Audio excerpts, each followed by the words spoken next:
Hi, it's Rob from the Bush and Boltgun. Today I'm going to be doing a quick tutorial on how to paint the bladed weapons for Nighthaunt models. Okay, so the first colour we're going to use for the blade is Citadel Leadbelcher. Just want to give a nice smooth coat of that across the blade, and I'm also going to do the pommel with this. Now in this I'm going to be doing the speeded up sections to start with, and then once it gets to the actual making the blade look a bit old and a bit corroded, we'll slow it down to normal time. But this is just to show you the whole thing getting good coating of Leadbelcher.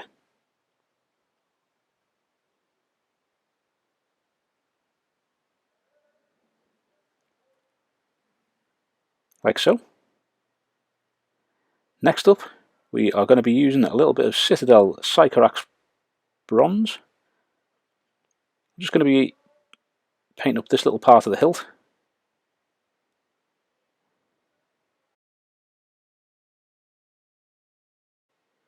Now, it's a very quick and easy method of painting all your Nighthaunt weapons. This I used it on all the maces and the clubs and the bladed weapons too. All works really well. So next up we're going to be using a little bit of Citadel Mournfang brown, and that is going to be to do the little bit of strapping which is on the handle.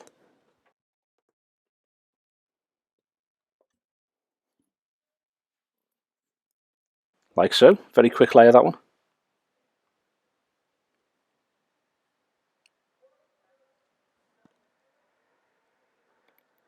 Next up we're moving on to the shades, so we're going to use Citadel Nuln Oil.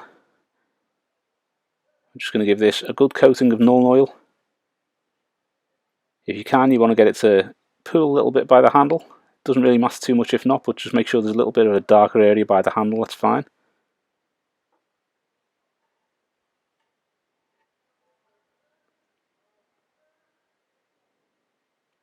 Not sure if you can hear that in the background. Sounds like someone's playing bingo with a loud hailer somewhere.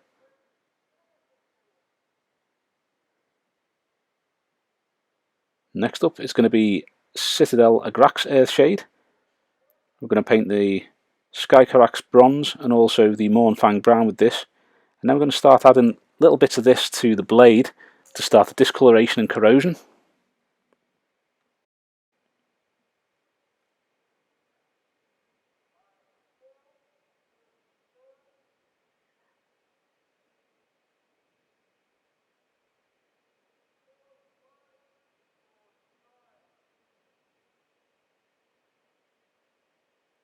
So once you've got a bit of discoloration by the hilt there, you can then start spreading it a bit further down the blade and doing little patches of the brown shade on this. Just getting those two little curved bits there. And then we're going to put a few little patches of Agrax Earthshade on the blade itself, just to give that old and slightly weathered look. And do that across most of the blade for the most part on both sides. You get some bits pooling, you don't want it to be too thick so it's like a really dark brown bit. If it pools a little bit just to make the shade a little bit darker, that's fine, but you don't want it to a really big pool where it's really going to make that blade go a really dark brown for that section, because it does jar quite a bit when you're looking at it. So you want to give it a good coating of it, but make sure that you can see the silver underneath and it's not too thick. Like so. With that dry, we're now going to use a little bit of Citadel Seraphim Sepia. We're just going to discolour some of the areas where you use the Agrax Earthshade. So you don't want to be doing the whole thing with Seraphim Sepia, just a few little light patches of it here and there. That gives a kind of yellowy kind of colour to go over the brown. Makes it look a little bit rusted, a little more old.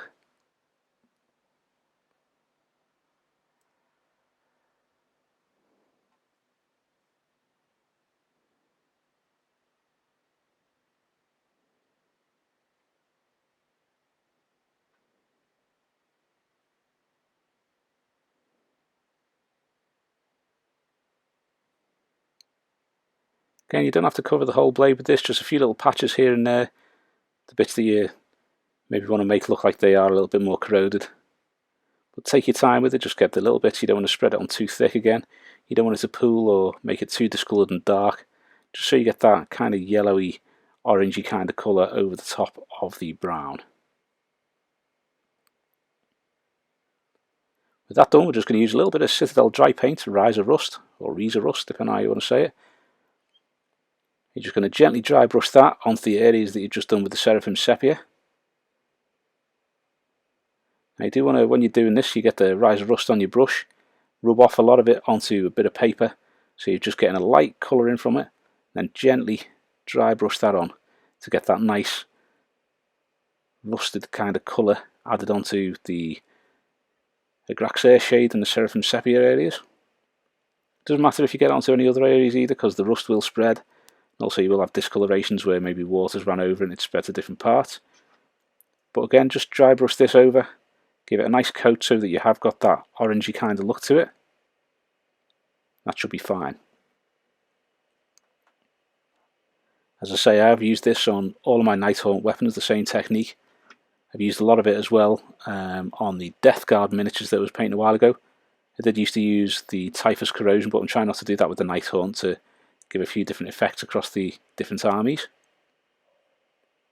But I think this is a very good way of painting up all the weapons, get them corroded without too much effort, and it's also dead easy to batch paint them. So I basically did the whole squad at the same time with this.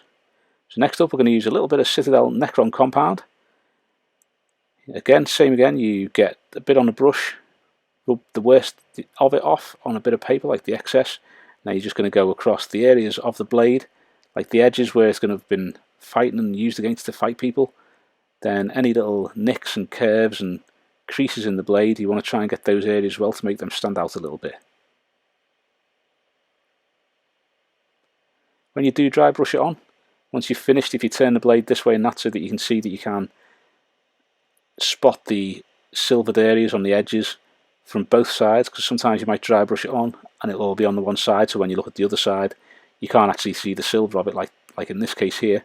So you want to dry brush from the other side as well, do the central part and then also the edges of the blade, just so that you can't see that shine from both sides of it.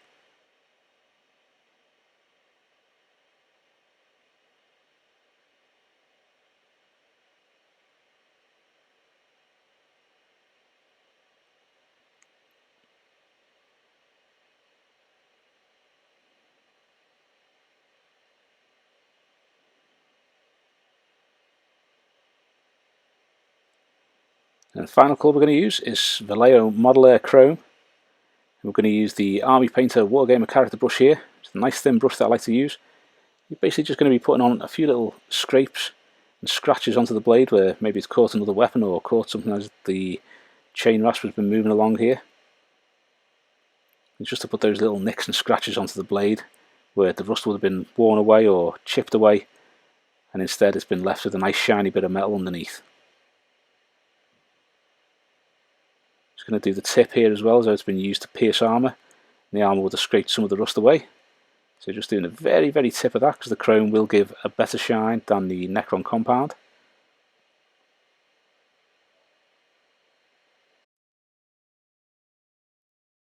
Bit of a thick line there, but you get the idea. That's what happens when you don't use the brush in a proper way, and you don't drag it gently with the point.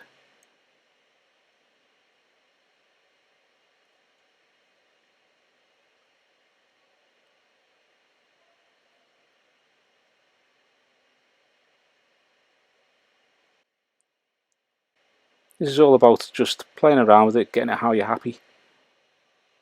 Getting some shiny parts on, getting some unshiny parts on, just so that you can see little nicks and scrapes and a few little clean pieces on the metal.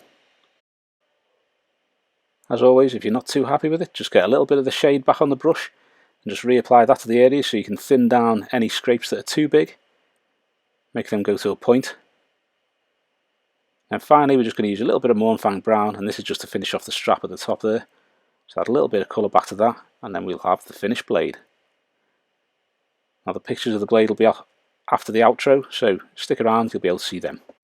Thanks for watching, I hope you've enjoyed the video, and if you have, please give us a thumbs up and subscribe to the channel so you don't miss any future content. Also, think about subscribing to some of our other social media linked below.